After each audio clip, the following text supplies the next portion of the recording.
So chapter 5 starts off with a section called the square root property. And the square root property is a technique to solve equations, that means problems that have equal signs, that the left side is either just a variable squared and the right side is a constant, a number without a letter, or the left side is a parentheses with a variable in it squared and the right side is a number. So the square root property is a technique to solve problems that are in one of two forms. If problems aren't set up perfectly in one of these two forms, then the square root property that we're about to learn, which is a super easy technique, isn't useful. So either a letter squared equal to a constant being a number without a letter, or a parentheses squared equal to a constant, a number without a letter. If the problems are set up like this, for instance, x squared equals to 36, or some parentheses 5x plus 7 squared equals to 49.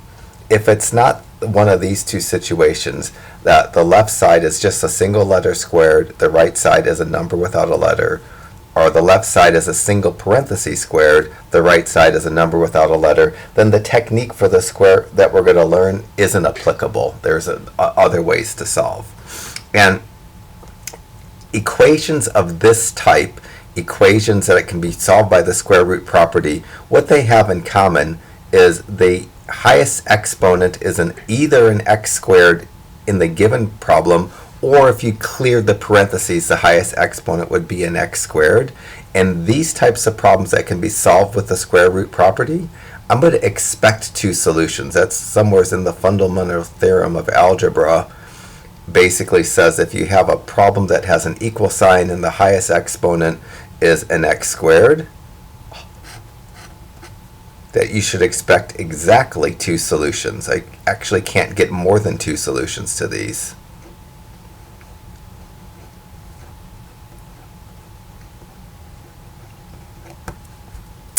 So all the problems that I do in this first grouping, the problems 1 through 20, that I'm going to solve with the square root property, I'm going to get exactly two solutions.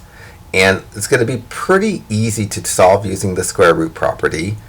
And we're going to have the need to reduce some radicals in this chapter. Actually, we're going to reduce a lot of radicals in this chapter.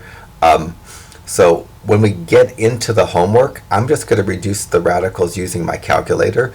If you have a calculator that reduces radicals, then you don't have to spend the time reducing the radicals by hand. So if somewhere's in a problem, you had to reduce the square root of 50, if you own the technology that would reduce the square root of 50 without having to do prime factor trees, more power to you.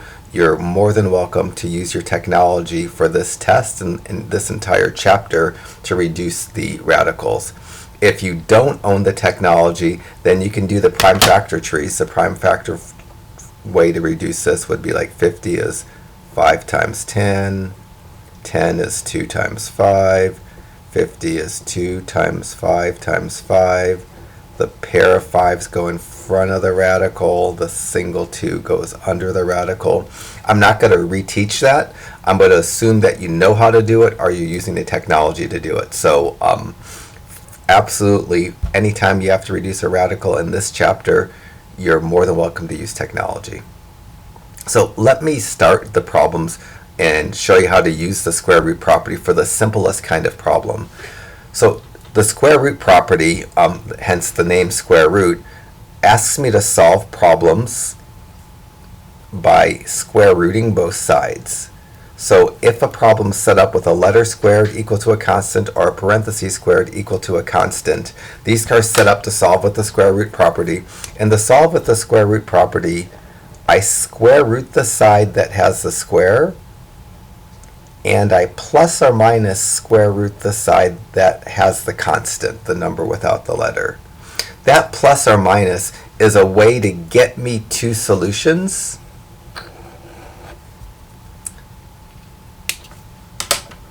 Felt like saying more, but I don't know what else to say. On the left-hand side here, square rooting cancels out squares. Just like squaring cancels out square roots, square rooting cancels out squares. So on the left-hand side, square rooting, the square root symbol cancels out the square. The plus or minus gives me two different answers, a positive of a number and a negative of a number. And the square root of 25 on the right-hand side comes out to be 5. I would say the answer to number 2 is positive and negative 5. This plus or minus symbol, it means the answer are y equal to positive 5. I don't need to write the plus sign, that plus sign's assumed, and y equal to negative 5. So there's two answers. I expect two answers when I'm solving a problem using the square root property. And if the two answers are the same number, one positive and one negative, that plus or minus symbol is the way that we would normally write our answer. So I would generally say, when I'm solving with the square root property, that it's often possible to write my answer with a plus or minus sign. I don't have to check when I'm solving with the square root property, but I can. Solving with square roots doesn't introduce extraneous or solutions that don't check. But if I want to check, I can. If I wanted to check the y equal to positive 5, I would change this y to positive 5. I would square it, because I'm supposed to square it, and make sure that when I square it, I get positive 25. Because for an answer to be correct, the left and the right side have to match up. So it works perfectly there. If I want to check the negative 5 by plugging the negative 5 in for the y, I have to put negatives in a parentheses if that letter has an exponent that applies to it. So if I wanted to check to make sure that negative 5 squared is positive 25, the proper way I'd have to check it is with a parentheses. Positives, when you square them, you don't need a parentheses when you're checking, but negatives you do. And here I can see that I get 25 equals to 25 again. I'm in mode 2 on my calculator right now, so I'm gonna be in need to be in mode 2. So on my calculator, I'm gonna go mode and 2, and I'm gonna be in there for the rest of this chapter, except when I do tables for graphs. I'm not gonna do prime factor trees to do my reducing square roots, and that's really the only reason I need to be in mode 1. And I'm reducing square roots on my calculator, so I'm not gonna worry about mode 1. I'm being mode 2 constantly. So in the world of problem 4, I'm going to solve using the square root property. I'm going to square root the left side, plus or minus square root the constant side. On the left side, the square root cancels out the square. On the right side, the plus or minus gives me the two solutions. And I know how to square root negatives, but I'll pretend I forgot. I'm lazily do it on my calculator. The square root of a negative turns into an I. The square root of 16 turns into a 4. So this is going to be 4i. So my solutions are positive and negative 4i. And I would say this is my best answer.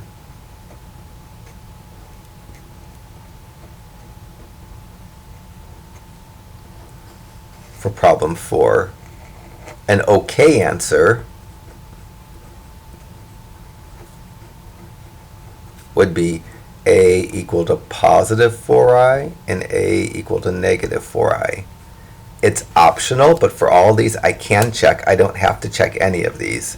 If I wanted to check either one of these, because it's not just a single number, I need to check them in a parentheses. So to check, I would have to take my answer, needs to be in a parentheses. Anytime I'm checking with i's, I need to have it in a parentheses, and put my answer in for the a on the left hand side in a parentheses, and then put it in. I'll go 4, the ENG button gives me the I, parentheses squared, and this gives me that this checks. Similarly, if I want to check the a equal to negative 4i, by hand it would be kind of a nuisance to check, and because I really don't have to check these, I'm just calculator checking just to kind of speed up the process here. So if I wanted to check the negative 4i, again I'm using the ENG button if I'm in mode 2 for the I. It also gives me negative 16 equals to negative 16. These don't really need to be checked. Solving with the square root property doesn't introduce extraneous solutions, so maybe I won't check anymore just because it takes so much time. Even really ugly answers will check. Maybe I'll check number 6 just so I can show you. So 6, again, it just wants me to solve using the square root property. All the problems between 1 and 20 have the same instructions, solve using the square root property. So I'm going to square root plus or minus square root. On the left-hand side, the square rooting cancels out the square. On the right-hand side, I get 2 answers. I need to reduce the square root of 24. You can reduce it using prime factor trees, or because we've already tested on reducing square roots by hand, you could use your technology. I'd say this is my best answer. I could write it as 2 separate answers. The okay answer would be d equal to positive 2 square root of 6 and d equal to negative 2 square root of 6. It would be ridiculous to check by hand, but I can check this on my calculator super easy, but I'd have to use parentheses. So the original problem was d squared equals to 24.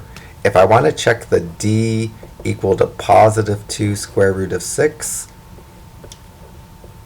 I'd have to see if changing the d to positive 2 square root of 6 and squaring it, I'd get 24. This checking has to be in a parentheses. So parentheses 2 square root of 6 parentheses squared, and I get 24 equal to 24 just fine. So that one checks. Checking this by hand is not ridiculous, but checking's not required here, and it's a heck of a lot easier to check on my calculator. So similarly, if I wanted to check the opposite answer, the negative 2 square root of 6, I'd do essentially the same thing. I'd go parentheses, negative by the fraction, 2 square root of 6, get out of the radical, close my parentheses, squared. That's simplifying the left-hand side, and that simplifies to positive 24 as well. That gives me 24 equals to 24.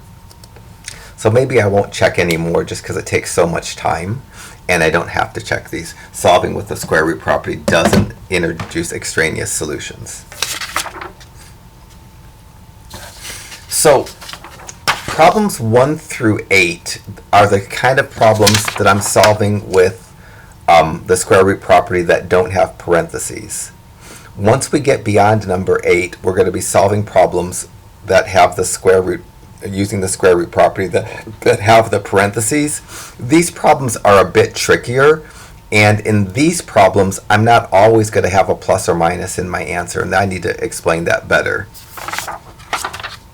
For problem 8, x squared equals negative 54. I'm going to square root plus or minus square root. The left-hand side, the square root of x squared is just x. And on the right-hand side, let me reduce this manually. The square root of a negative turns into an I. And then to do the square root of 54, I need a prime factor tree. 54 is 2 times 27. 27 is 3 times 9. 9 is 3 times 3. You're not required to do this unless you just don't want that. You don't have the technology that will reduce by hand. So to reduce the square root of 54, I get a 3 in front of the radical, but after the plus or minus sign. And under my radical, the single 2 and the single 3 that are left over that aren't paired up go under the radical and get multiplied, and the I goes after. I don't know how readable this is, but my answer should be x equals plus or minus 3 square root of 6 times I. I could have just reduced the square root of negative 54 on my calculator and got that 3 square root of 6 times I. And sometimes I shuffle the I and put it before the square root, because sometimes when students write answers like with these i's and square roots, they make the I under the square root. That's wrong. The square root of I is different than I. So that you can't do. So if you're going to write the I like my calculator does after the square root, it has to clearly not be under the square root. If you have a problem and you write sloppy like I do, you can slide the I before the square root, and that would be fine. So in the world of solving with the square root properties, if there's no parentheses, the best answer has a plus or minus. So there's two kinds of problems that we're going to solve using the square root property.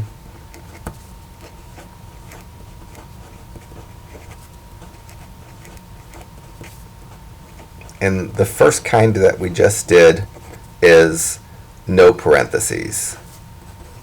Problems 1, 2, 3, 4, 5, 6, 7, and 8. The problems didn't have parentheses, and if I have no parentheses, my best answer, the best form of the answer, has that plus or minus sign. The unfortunate reality is,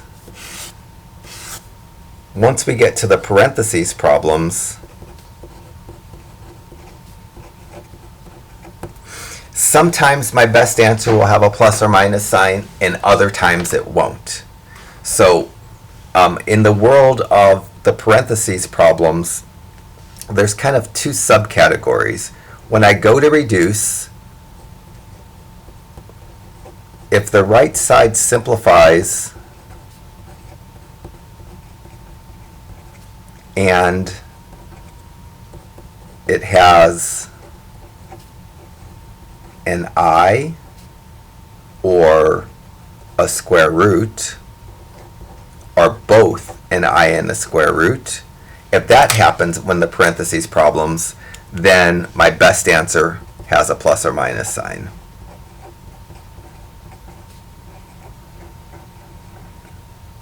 You can write an answer without a plus or minus sign, but it's an inefficiently written answer. In the parentheses answer, when the right side, if the right side simplifies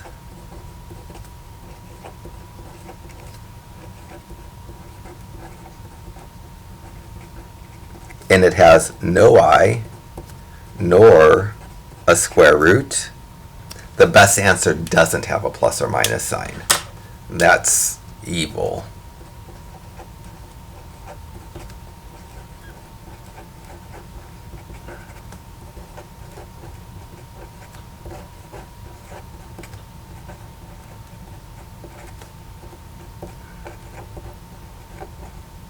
And so in the world of solving with parentheses, I have to be careful. No parentheses, my best answer will have a plus or minus sign. In the parentheses problems that I'm going to solve with the square root property, meaning the left side has a parentheses, the right side is a number without a letter, I've got to be super careful. And I'm at like 19 minutes right now. The video hiccups in a bit. Let me, can I do this in 2 minutes? I don't think so. I'm going to pause the video and make a part 2. I think there's going to be 5 parts to this lecture. I'm kind of regretting that, but it is what it is. So I'm pausing it. I'm going to make a part 2.